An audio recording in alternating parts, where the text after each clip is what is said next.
From the Middle is proud to be a founding member of the Odd Pods Media Network. Hey, boys and girls, children of all ages, welcome to episode 115 of From the Middle. If you're just joining us for the first time, we are shocked and surprised, but super glad to have you. We are a comedy, culture, entertainment, and interview-style podcast. In this week's episode, Kendall talks about why he can't go fishing. We talk a little bit about the billionaire space race going on right now. I share an emotional roller coaster of a travel story. Dylan has two really good bad customer service stories. And of course, as always, we talk about some Star Wars and Marvel crap. Enjoy! Play that intro music! Oh, for the love. Sorry, just clearing my Mountain Dew hole. I got my phone hole cleaned today. That's where you keep it? You're so cerebral and you're so developed and evolved.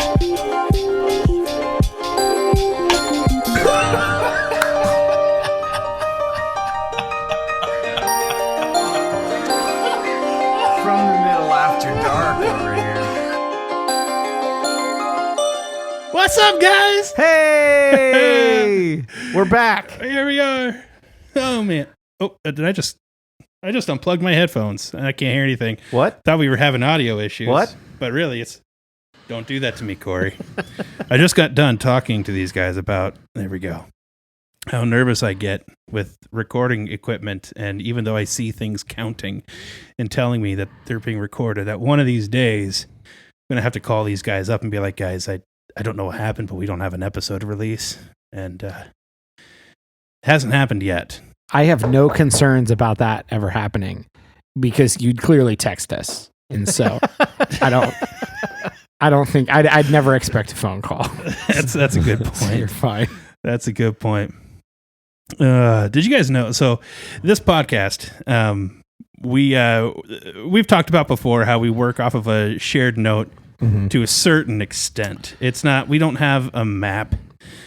We don't have like a full page. We literally have like maybe 3 or 4 lines of possible ideas. Right. In a very loose and unstructured order. Very loose and unstructured. This is like your boss saying, hey, I set up a meeting for later. We're going to talk about, your expense items. Like that's as vague as it is. Yeah. Often. And then you worry all day. I'm already nervous. Yeah. Was there a questionable expense? Exactly. I don't understand what could he want to talk about? And some people are listening right now thinking, so that's their problem. But it comes from a very good place, a very good precedent from none other than Regis Philbin himself. Reg. The Reg was apparently famous for, I heard an interview with Kelly Ripa one time, talking about how he absolutely refused to talk to or associate with on-screen talent, be it guest or co-host or anything like that, before cameras were rolling, because he wanted everything to be natural, and he wanted reactions to be real and wanted nothing to be contrived. And so like he would literally just like Kelly would say, like she would come up to him and try to chat with him, and he would like send her away. He would say, hi, good morning, no more, save it for the show. And we say save it for the podcast all the time. Like we'll start talking about a funny story and then we'll shut each other up. Yeah. But we do chit chat. That said, this story might not be that interesting. Please don't skip forward, or do. Doesn't matter to me. Just listen to the ads, because that's how we get paid. It's been raining here in Ohio, and much of the Midwest, forever, it seems. Yeah.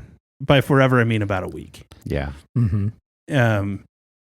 And here's the thing. So I talked about the trip that we went on a couple weeks ago to a cabin over in Indiana with my family. While we were there, my kids, 6 and 5 years old, for the first time got introduced to fishing.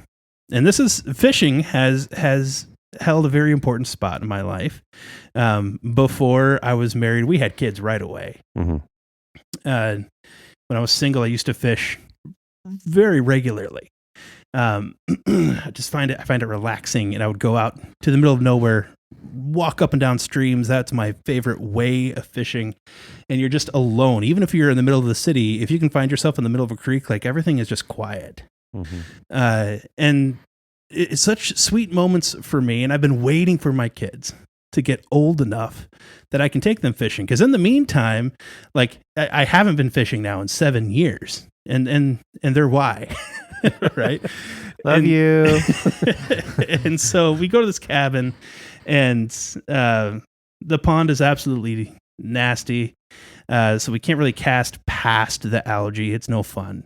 And so I just rig up like bobbers and weights, and we're practice casting in the grass. Yeah.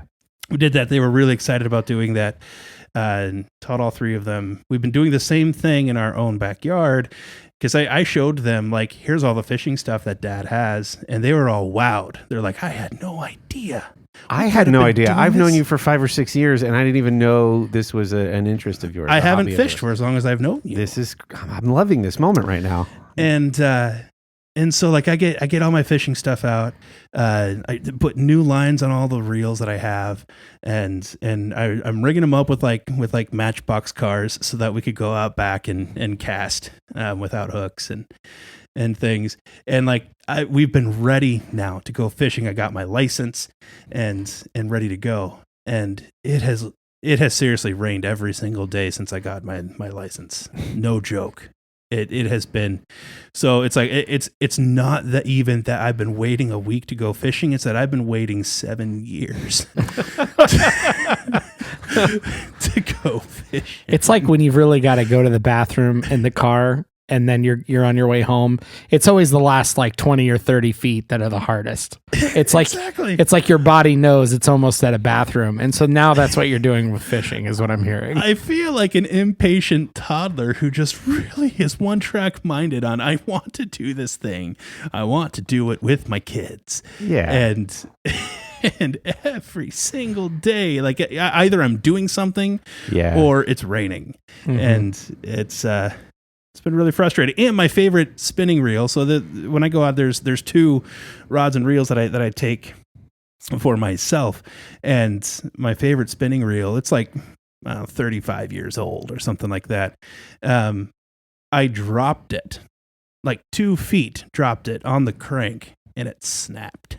This is the cooler all over again. I know. When your favorite things break. Yes. Oh man, I'm sorry. So now I'm done. I mean, I have another rod and reel that I can use for myself. That's fine. And I still have 3 others for my 3 kids to use. That I don't care so much what happens to those ones, which is why I'm okay with them using them. Because with kids, sometimes losing a rod and a reel into the end of the river is a thing. It's a very real thing. happens. Yeah. But yeah, no, my good spinning reel broke. Oh, that's a bummer. You're not kidding on the rain thing either. I haven't been grocery shopping in weeks. That's a deep cut. Deep cut callback to the pet peeves episode. I thought you looked thinner. Yeah. Man, that thank goodness we had that Costco sized box of Ritz at home, because it's amazing how much you can make out of Ritz crackers. Yeah, I tell you. Everything's good on a Ritz. I wonder if this is one of those things where, like, Sherry busts my chops a little bit because I say every time I want to go camping, the weather is terrible. Is this like you only notice a certain make and model of car when you own that make and model of car? Like you feel like every time I want to go fishing, it's raining. Yeah. It has been like the wettest summer I think ever in Ohio history. But yeah, I feel you, man. For a while there was a stretch where every time I picked the dates for a camping trip with my dad, it would inevitably rain. Yeah. And then you got wet gear and you're putting it all away and it makes the trip miserable. Sorry, man. I hope you get out there because it's such an innocent, motivation. You just want to fish with your kids. Yeah. So you're primarily a stream or creek fisherman? Yeah. So when I used to go by myself, all the time, I mean, some bank fishing. I've been out on a boat like a couple of times. Yeah. But I mean, 98% of the time I was wading through streams, below a dam, start at the dam, wade, or work my way toward the dam rather. wade upstream. What do you catch in Ohio streams? I mean, it's not like bass fishing. Where is it like where you're fishing the banks? Lots of bass fishing. Okay. You can catch largemouth and smallmouth, and there's like hybrid bass here too, that are virtually everywhere. I mean, they're stocked in just about everything that's stocked. You can get them in all of the rivers and the larger creeks and things like that. Lots of bluegill around here. We'll have to go fishing sometime. I love fishing. Catfish. Yeah, catfish fishing is fun. The only thing I could think of when you said that was, I'm your damn tour guide, Arnie. Little Vegas vacation. I have a question. Where do I get some damn bait? That's fun, man. I won't go with you, but I'd love to hear about it. So let me know when you guys go. Let me know how it is. Yeah. I'll sit in the car when the air conditioning waiting on you guys. That'll be some fun side content. To be just some short clips of Kendall and I fishing. That's some mid-bit content right there. Yeah. That's what that is. We can start a fishing podcast. You should. You should do that. You know what's funny is in the podcast world, there's podcasts that they'll have seasons. And they'll talk about like a very nearly specific thing for like a season, but it's still under the umbrella of this is the podcast, this is the season, or this is the podcast. We're going to spend 10 episodes on this and then the next 8 episodes on that. And then there's other podcast creators who they just start a new podcast for each one of those. Mm-hmm. And they record like 6 episodes or whatever it is. And then that's the end of that podcast altogether. Yeah. And then they just leave it there. And then they start another one. Mm-hmm. And I wonder why that is. I've always, I don't know. That popped into my head. I think that's weird. Some people really drive the niche home. There's one out there, a podcast about barbecuing called Grab 'em in the Brisket. And I think it's great. Like they've got a nice niche there. There's some guys down in Texas. Shout out to that podcast there. We have a new affiliate member of the Odd Pods Media Network, Keeping Up with the Kardashians. Yeah. Which is geek culture a bit like ours, but much more focused on a watch through of Star Trek Deep Space Nine. Like one specific TV series is kind of the headline of the show. And so, those exist. And I think it's really interesting when people kind of drive that niche home. And so maybe we need Kendall's fishing podcast. I like this idea. And your kids. And it's like, then, for posterity, you can go back and like show and talk about the very first times you ever took the kiddos fishing. It's pretty great. The time when it rained, I couldn't. The time that it didn't rain, we actually got outside. Yeah. Speaking of expense reports, Corey, you just got back from some of your first travel for work in a really long time, right? Yeah. So I told you guys a few weeks back, I was on vacation in North Carolina. While there, I got a call from a colleague who said, "Hey, can you support this last minute meeting in Seattle?" And so Seattle, Ohio, or Seattle, Washington. Okay. It was very short lead time. Normally we have a little more time to prepare for these things. So it truly was last minute. But yeah, I haven't traveled. So for those of you that have listened for a while, I haven't traveled since the beginning of COVID. I was in Australia right when it all was going down. I gave Tom Hanks COVID. That's the joke. And so it's been a while. And I was like, whenever that first trip does happen, I'm going to be so out of practice. Like... and my anxiety is going to be through the roof. Good thing I have these Stello mints to keep me calm. We'll get to that later. So I got to fly out to Seattle and do some work with Blue Origin. So a little context, if you aren't aware, there's a billionaire space race going on right now. So Elon Musk has SpaceX, Jeff Bezos has founded Blue Origin, and Richard Branson has Virgin Galactic. So these billionaires are doing their own space exploration with like massive teams of people and legitimate companies and headquarters and rocket scientists and astrophysicists, and they're exploring space on their own privately. And it's fascinating. So if you're into space and space exploration, it's a really exciting time. I can't say at all what I did while I was there, but it is publicly known, and Jeff Bezos has said multiple times, that his goal with Blue Origin is to have millions of people living and working in space. So pretty exciting stuff. 3-4 weeks ago, they did their first human launch with the New Shepard. Dylan's going to share a picture, if he's not already, of Bezos and the New Shepard. So that was their first human flight. And as I was out there sort of talking to some of these folks that work there, there's kind of a funny pissing match going on between billionaires. So Bezos and his brother, a woman named Wally Funk, and a fourth 18-year-old guy from the Netherlands. This was the first ticket purchased to go to space. I forget what he paid. It's in the multiple tens of millions to have the fourth chair in that rocket. Wally Funk, fascinating story. I think she's 87. She's broken all kinds of boundaries in female flight and stuff like that. And she's always wanted to go to space. And so Jeff said to her, hey, you're going to get to go. So that was pretty cool. But back to the billionaire pissing match. So Branson, with his Virgin Galactic space plane, didn't make it to the Kármán line, which is the designation between low Earth orbit and space, but Bezos did. So Blue Origin is like, you didn't technically make it to space. And so I'm like, that is some like billionaire trash talk. So crazy stuff. But that's really exciting. If you're into any of that, you can look up the launch from Blue Origin's New Shepard first human flight from a handful of weeks ago. So there's the like first trip. It's been a while since I've traveled. There's the whole space side of it. Then there's the return flight back. I'm so excited to share this with you. So the whole trip was great. Had a great time. Trying to translate what literal rocket scientists are saying is pretty fascinating when you're facilitating a large group of people. But so great trip. Awesome time meeting some coworkers for the first time, people I've only chatted with virtually since October. It was really nice to spend some quality time with the teammates. So flight back, it's a direct flight from Seattle to Columbus, Ohio. This was last week. So last Thursday, if you'll remember, there was really bad thunderstorms. That's why Kendall couldn't fish. So we're making our descent into Columbus, and they say, we'll be on the ground in Columbus in blah, blah, blah minutes. And you're like, okay, usually the descent is like 30 minutes from 30,000 feet down to the ground, right? Yeah. Keep circling. 30 minutes goes by. 45 minutes goes by.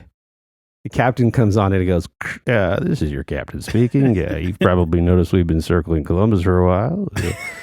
We're out of fuel.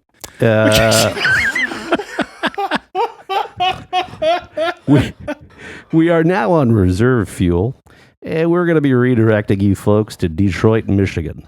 Wait, out of fuel over top of an airport, and we're going to fly to another state to their airport. The storms were so bad, and we had spent so long circling the storms to try to find a window to land that we had run out of primary fuel. I know the whole headwind, tailwind thing. Like if you've got wind coming at you, you're going to burn through fuel faster than if it's behind you. Plus you're circling, but still flying to another state when you're on top of an airport, and you've got Patterson and Dayton and Cleveland and Cincinnati. It's it gets better.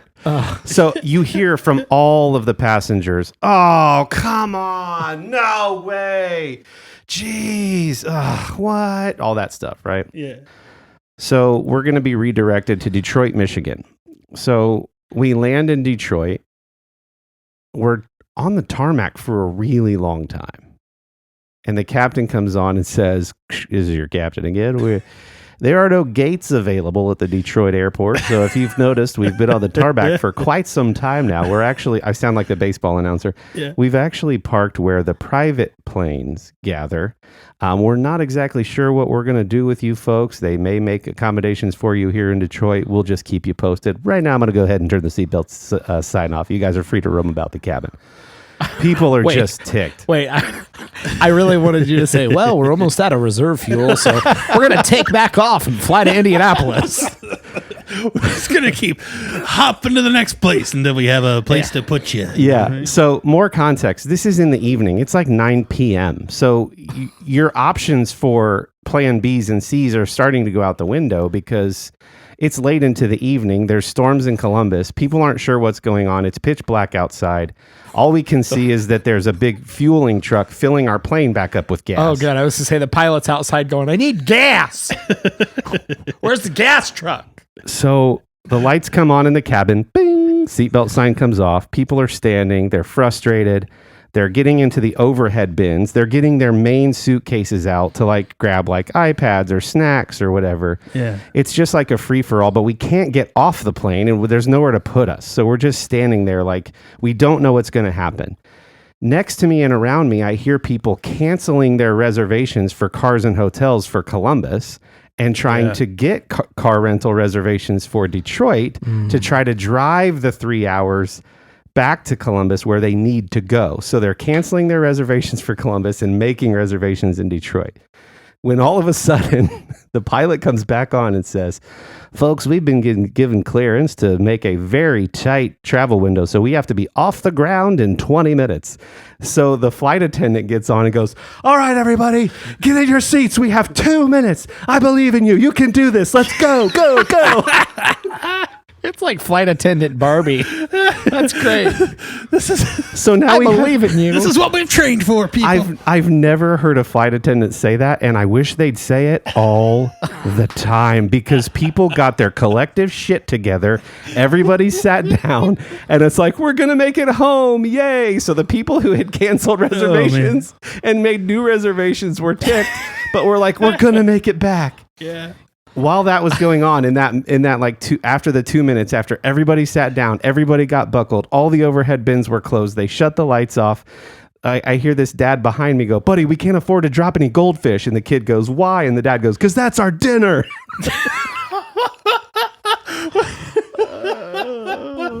So the 20-minute window, we're approaching the 20-minute window to be off the ground. And the pilot comes back on and he goes, folks, bad news for you. So the fuel company that we use to fill us up is not a part of our approved fuel company list. So we're going to have to run tests on this fuel to make sure that it's safe. I'm sure you understand we're trying to keep you safe. There's no way we're going to make that window back to Columbus. Very sorry. We're going to see if we're going to have to make accommodations for you here in Detroit. Now, I've been in a mask for 8 hours at this point. I'm in a middle seat. I'm not a small guy. I'm doing my best to stay calm, but I'm popping Stello mints like it's going out of style to try to calm myself with some quality CBD products. And people are just, there's this emotional roller coaster of like, where are we going? Oh, we're going to have to stay here. We're going to make it back. We're definitely not going to make it back. I was going to say, paint a picture of some of the faces around you at each one of these sort of high and low points. I mean, it's just like you'd imagine. The people are just like, oh, come on. And then there's some people that are just like water off a duck's back. They're like, you know what? And I tried to say this to the folks on either side of me. I was like, well, I guess we can't control what happens to us. We can only control how we respond. Sorry about the hassle this is for your family, but we'll get through this, guys. We're just, you just try to build some camaraderie with the positive people, but the angry people going to be angry no matter what. Yeah. Yeah, I feel like, there's a fine line between keeping everyone happy and maybe sending the drink cart back down the aisle, but like not passing out too many drinks while people are waiting. That's exactly right. So the guy next to me was like, this is where they just start passing out free cocktail, like those little drinks.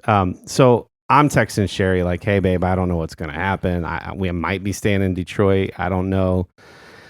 She's like, I've got the kids. We're going to start praying. It was very sweet. They were very encouraging. But because, you just want to be home after 4 days of being gone and you're ready to be home. Even though it was a direct flight, it's like, I just want to be home, and it's getting dark and it's getting late. So we sit there for, I don't know, a good half hour, 45 minutes. And then I hear the pilot come on one more time and go, folks, so as you know, we have there's restrictions on how much pilots are allowed to fly within a day, just like truck drivers have. We're well within that, so we're legal in terms of us flying back, but the crew is not. They started their morning in Phoenix, then they went to Seattle, now they're here in Columbus. They've graciously agreed to extend their flight attendant services to get us back to Columbus. So if you guys will get back in your seats, we're gonna get you back to Columbus. So we get back, we're all excited. I'm at baggage claim, and I hear the guy next to me go, "You know why that was? I looked up every hotel in Detroit. There wasn't a vacancy in any hotel. There was nowhere they could have put a 737 full of people. And they couldn't just drop us. So it was less about them being nice and more just about like, we ain't got no place to put these folks." Yeah, yeah. Look, which was fascinating. if you've seen the terminal, you know that that's not true. There's plenty of room in those airports to just build your own home. I'm so glad you said that because in a couple episodes back, we were talking about some of our favorite movies to watch, like movies that you just get a hankering to watch. Mm-hmm. I downloaded the terminal on my iPad and was watching it while all this was going on. I wondered if the people next to me would be like, seriously, you're going to jinx us by Not watching getting the enough of the whole airport plane experience, are you? Gotta watch Tom Hanks sit in a terminal? Thanks a lot, man. This is all your fault. Well, I was going to ask, so even though this was your first trip in like a year and a half, you were still really ready. Like, was any part of you like, oh, all right, I could hang out in Detroit for a night? No. I was really just ready to be home. I think it was the mask. I was fine with the mask, being in the mask for 8 hours, but I think, no, it was the middle seat. It was definitely the middle seat. I hate the middle seat. I'm an aisle guy. I hate the middle seat. I feel like I got to keep my shoulders. I'm broad chested, so I feel like I got to keep my shoulders in the whole time or else I'm spilling out onto the people next to me. Kendall, I was thinking of you because you've talked about like your poop anxiety and how you're like, you will like plan a poop like so that you don't have to go on a plane. That's been going on in my head. And I'm like, I thought of you. I was like, I can't imagine being Kendall right now. I'm like, but when am I going to poop? Well, here's the secret is like when I fly or if I'm on a car ride, if I'm carpooling with other people a long distance, I don't eat. There you go. Until we get to where we're going. Yeah. So if I have a if I'm supposed to be on a plane in the morning, like I'll eat lunch the day before, but then I'll cut it off. Yeah. At that point. And then like I'll just be super hungry when I get back. There's been problems there. Like I once, my wife was in San Diego for a work conference, and then I like dropped the kids off at the grandparents after a couple days, and then flew out and met her there. And it was that kind of situation. And I didn't get into San Diego until like midnight. And it was like trying to find food. Not all big cities are sleepless cities. San Diego is apparently a sleepy city. It was hard to find food. I mean, there's always a Taco Bell nearby though, right? I mean, when you're downtown, sometimes there isn't. That's true. I eventually was able to get a pizza. I don't remember where it was from, but there was like one pizza place that would deliver to the hotel. That's all that it was takes. Still open. Yep. One hero. And that they were, anyway. Yeah, so it was a very long day, and this really isn't a woe is Corey story. It's more about like the observations of the social situation, and just the people watching in this moment was absolutely priceless. And just I keep going back to that flight attendant, that very first time we thought we were going to get back, like, get in your seats, people. I believe in you. Let's do this. Let's go. Did you see any funny like airport plane behavior outside of the story that you've told already? I feel like there's always that person who's like, they're wearing their full PJs in an airport with their feet propped up on a seat, like there's always that snoring, sucking on a cup of Jello or something. I mean, if you like people watching like I do, airports are just the absolute best. You try to make up the story of what's going on there.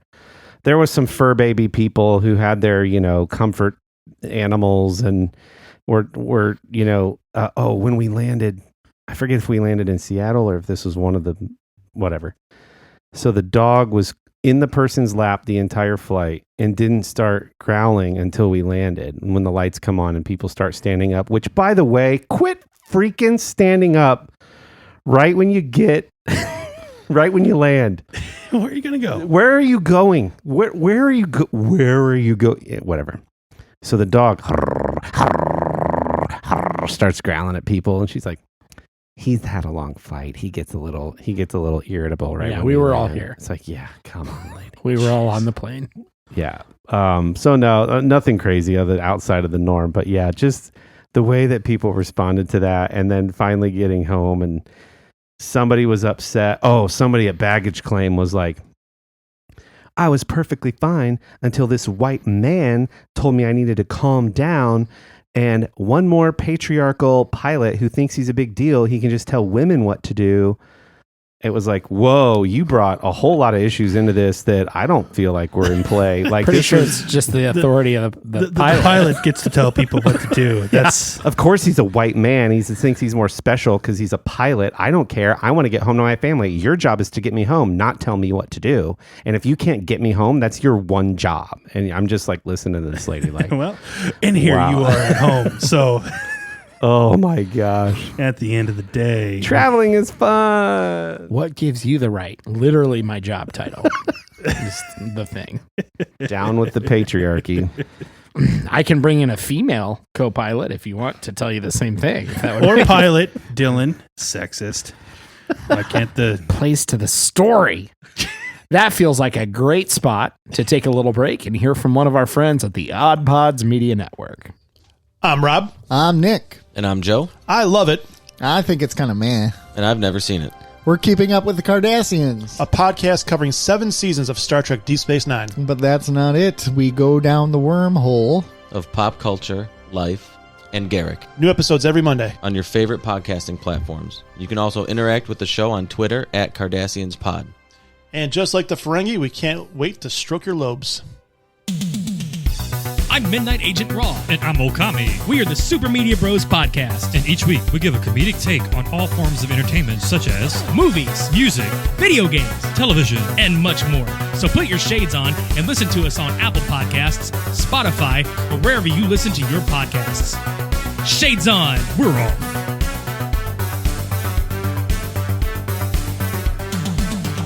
During my rambling story there, I mentioned Stello Mints. And if you are just joining us for the first time or haven't been listening for the last few weeks, we are super excited about our partnership with Stello Mints. It is a CBD mint company out of the West Coast.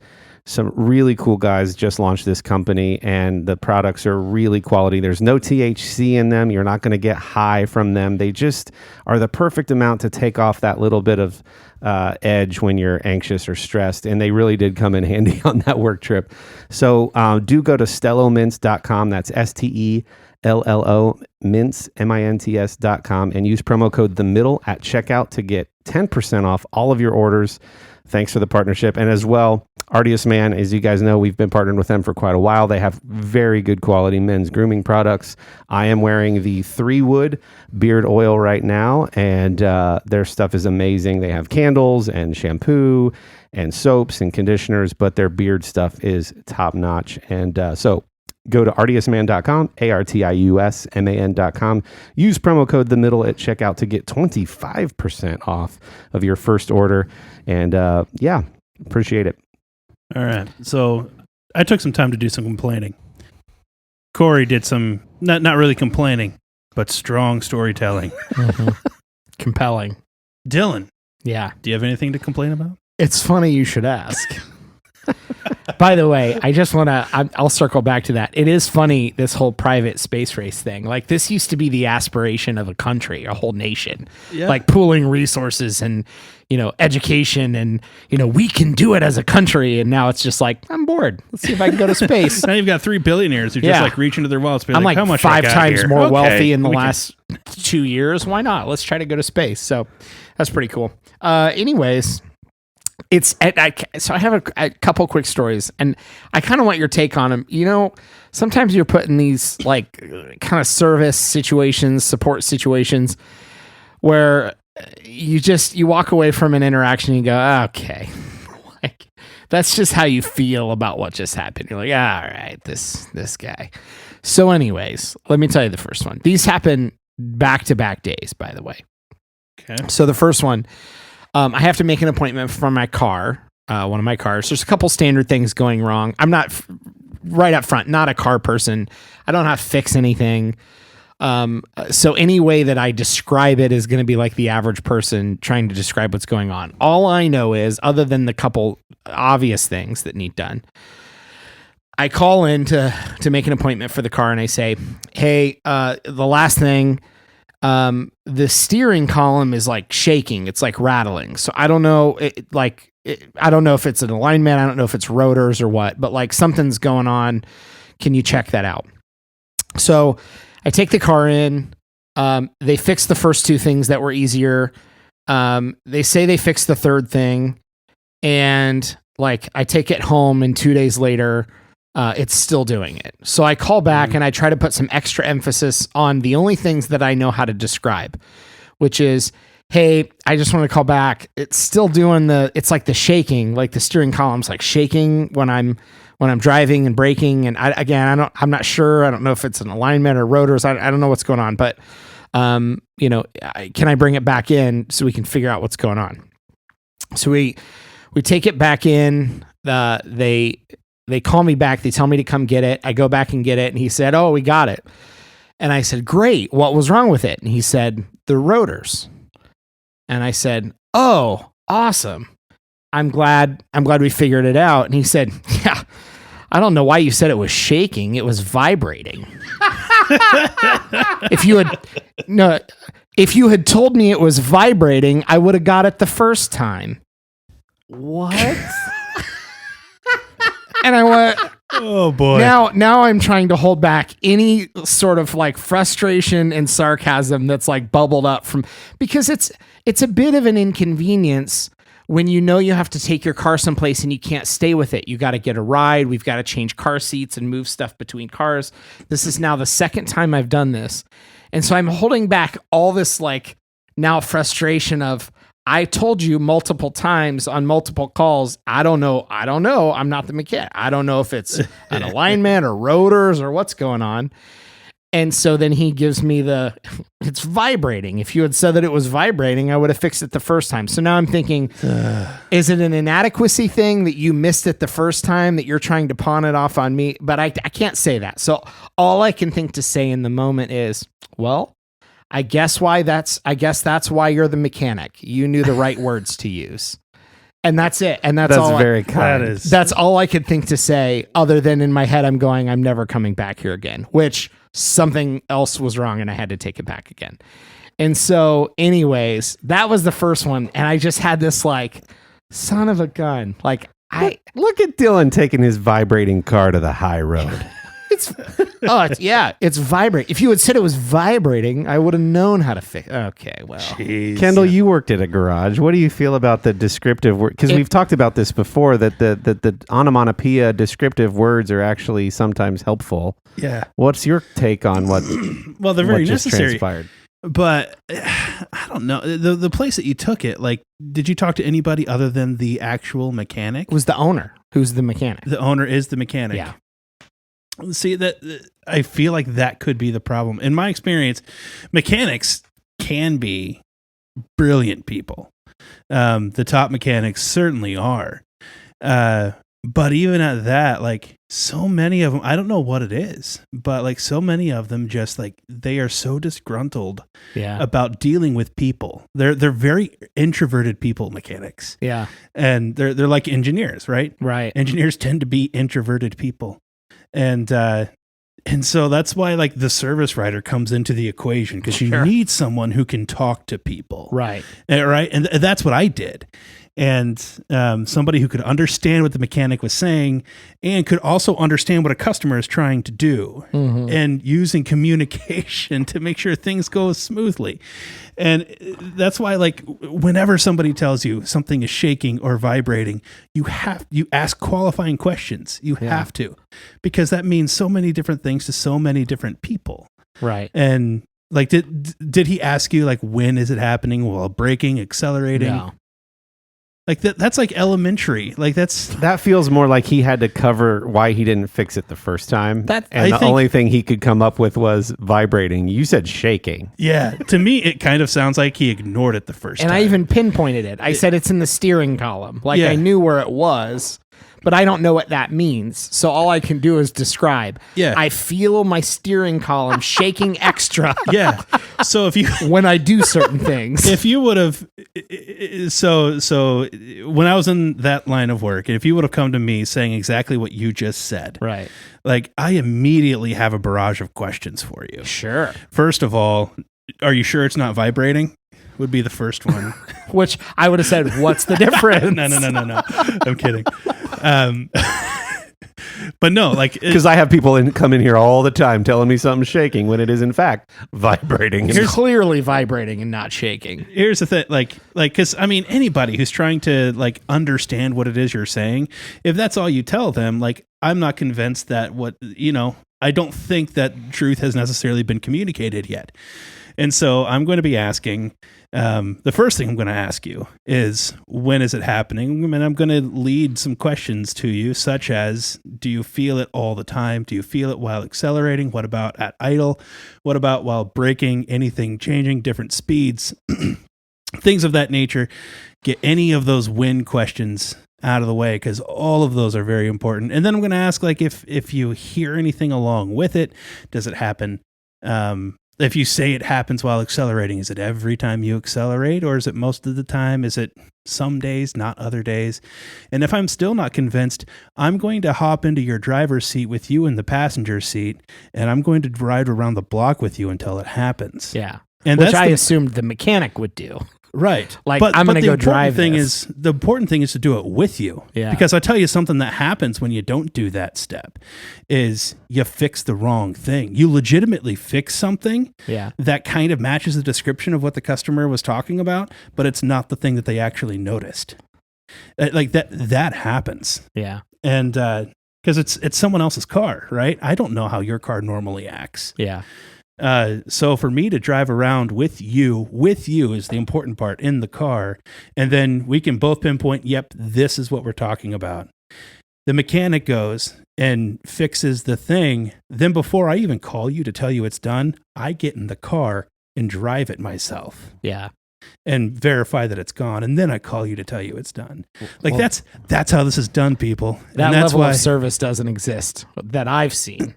if you're a mechanic who has these types of problems with customers, you need to hire a service writer. Yeah, makes total sense. This is all very helpful because right now I have a definite clunk in my Harley. Is it a clunk or a clink? It's definitely a clunk. Are you sure it's not a thud? Yeah, because pretty if it's sure a clank, clunk. they're going to bill you for labor that they ain't finding nothing. Thud doesn't have to be metal. I feel like thud could be soft things, but clunk suggests metal. And it's definitely lower. So clank is higher than clunk. This is a lower sound, so it's definitely a clunk. Is it a thwap? It's definitely not a thwap. That's a comic book sound effect that's drawn over top of fight scenes. This is more of a clunk. That's why I shouldn't be allowed to talk to mechanics. So that whole thing played out over a couple weeks. But the day that he said, if you had said vibrating. Okay, so then the next day after that, as I'm finding out it still has another issue and I'm going to have to take it back a third time, I have to go into an internet service provider location. Okay. So my modem isn't working. Fortunately, something I'm actually good at troubleshooting. My modem isn't working. I deal with support. I say, I'm going to take it into your store and have them exchange it for me. So I go to internet service provider store. And there's a good size, store. It would feel like a fast food restaurant size, so good size if you figure a whole lobby for or that something. kind of place. Yeah. For that kind of place. There's 4 employees, very clearly employees based on their attire, and 0 customers in this store. Sounds good for you. Sounds great. Yeah. So I walk in, Congratulations. but right away in the door, not like 10 or 15 feet inside the store, but like 3 feet or so from walking in, there's a small stand with a tablet and a sign that says sign in here. Okay. Like right at the door, not like, oh, it's back there. I'm just going to go talk to somebody first. So I figure, well, the employees are all at the back. This is as soon as you walk in, I'm going to go ahead and sign in, even though it doesn't appear that there's anyone in here. Sure. So I go ahead and I start to tap the iPad. And one of the employees says, "Hey man, you don't have to worry about that. You can just come back here and I'll help you." Yeah, sounds great. So, right. So my exact response is, "Awesome. I wasn't sure. So I thought, just in case." And then he says, "Well, I mean, you can go ahead and sign in if you want to make sure you're ahead of everyone in here." Like that. And I'm thinking, this thing's so close to the door. This is very clearly like a barrier you've built, like this store has built. And I'm getting like sass from people multiple days in a row. And so now I'm looking at this guy and I'm thinking, I don't even want to be in here, but I got to swap my modem because I've got no internet and we live in America and you can't not have internet. So I don't know what to do with these people.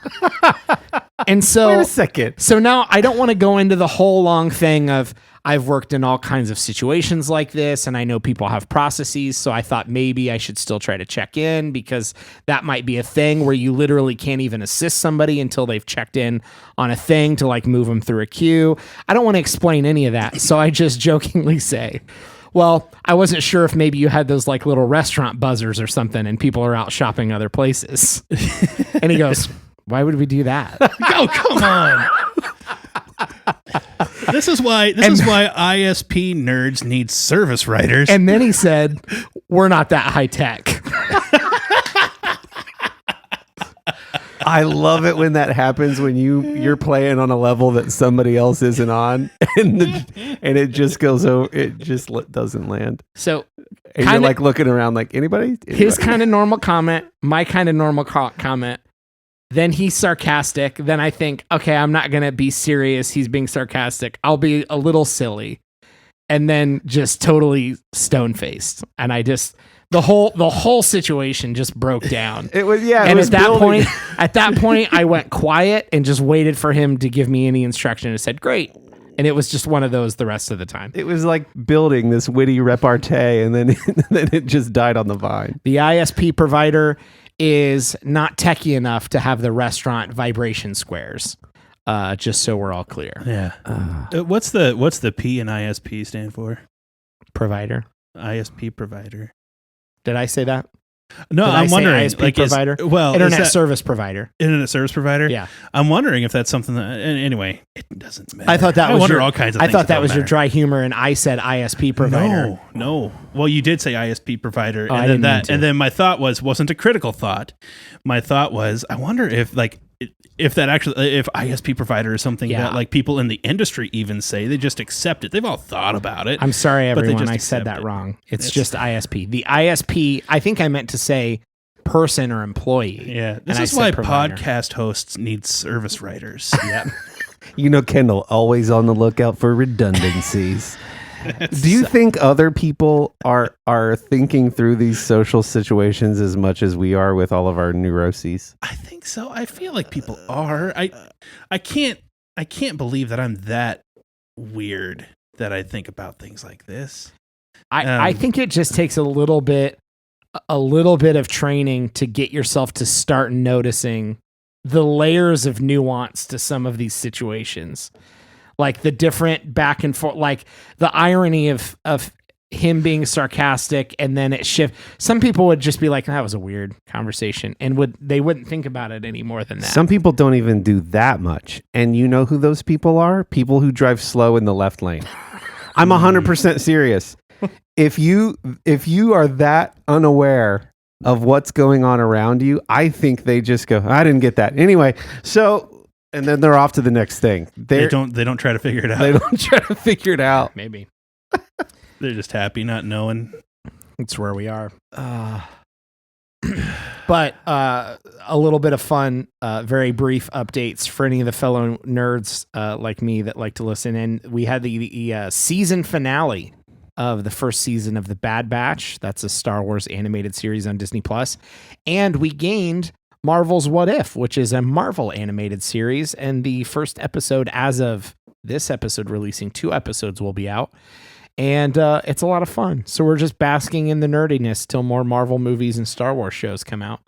And it's pretty cool. There might be one of our bonus episode of tangents down the road, maybe on some of the Star Wars animated shows, but we haven't totally decided yet. So maybe Either there or here.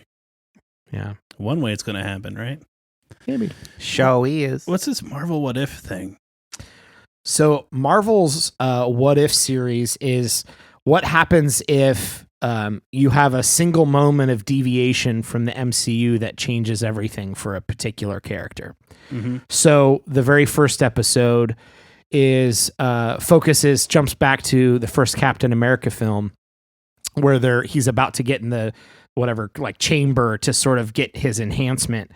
And something happens where Steve Rogers is actually hurt.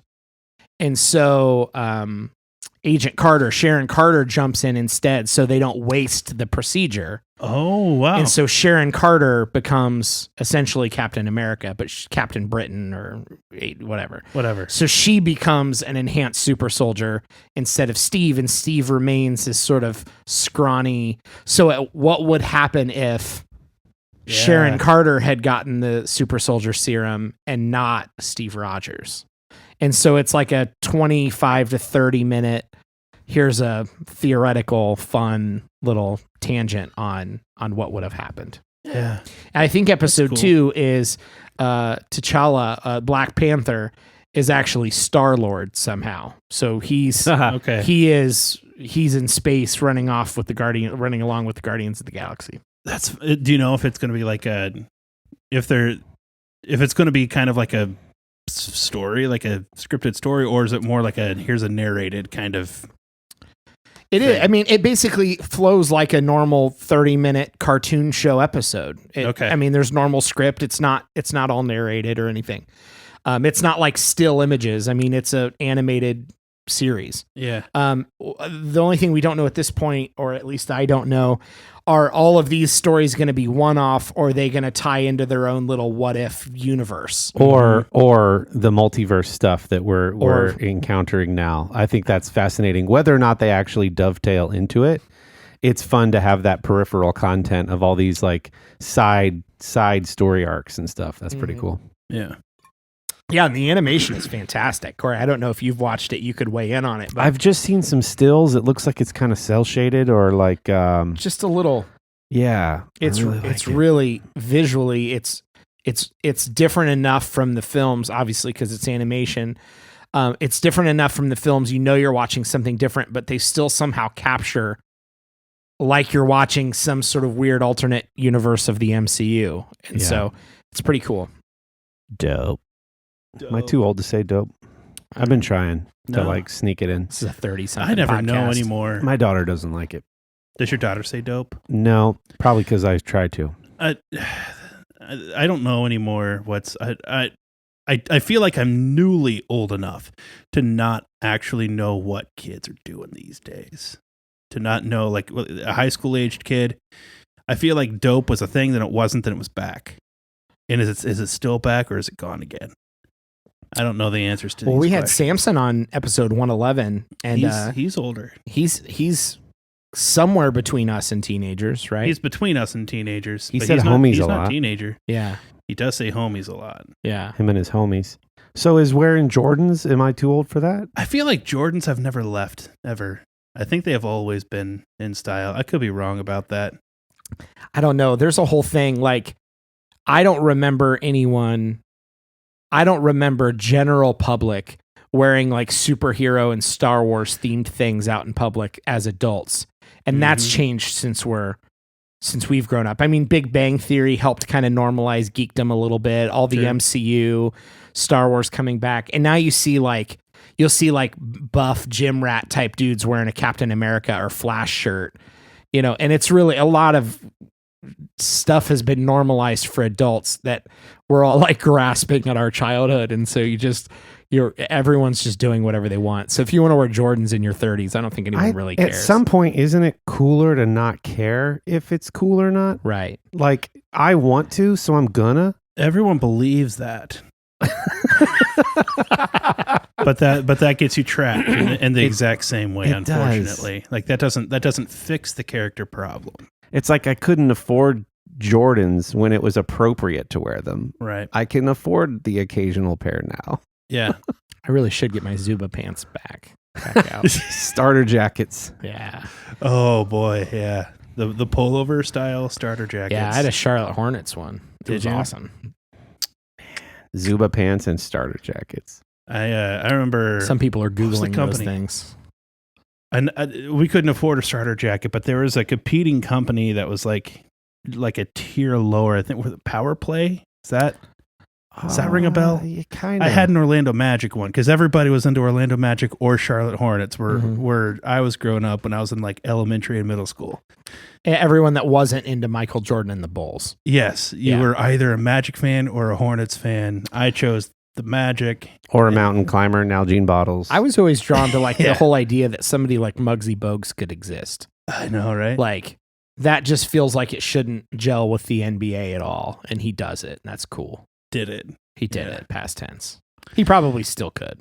Yeah, maybe. Yeah, well, probably. There's a lot of debate going on right now. There's all of the old guys like the Barkley and Shaq, and like they're all trash talking the current NBA and calling them soft. It's fun. Has anyone watched Charles Barkley's golf swing? I watched a recent video about how his golf swing has gotten 1,000 times better. It's bad though. Is it? Well, I know it And maybe used it to be. was bad. It was He horrible doesn't have room to before. trash talk anybody Yeah. about anything because of how bad just his golf swing That's is. it. I don't know anything. I don't know golf. I've golfed like I'm an 8 idiot. times in my whole life, and Yeah. mine's better than what Barkley's used to be. Corey, you were looking something up over there. Yeah, I was. I was trying to find Power Play jackets, and then I was just trying to remember the name of this documentary I just watched about this is why I shouldn't have started talking.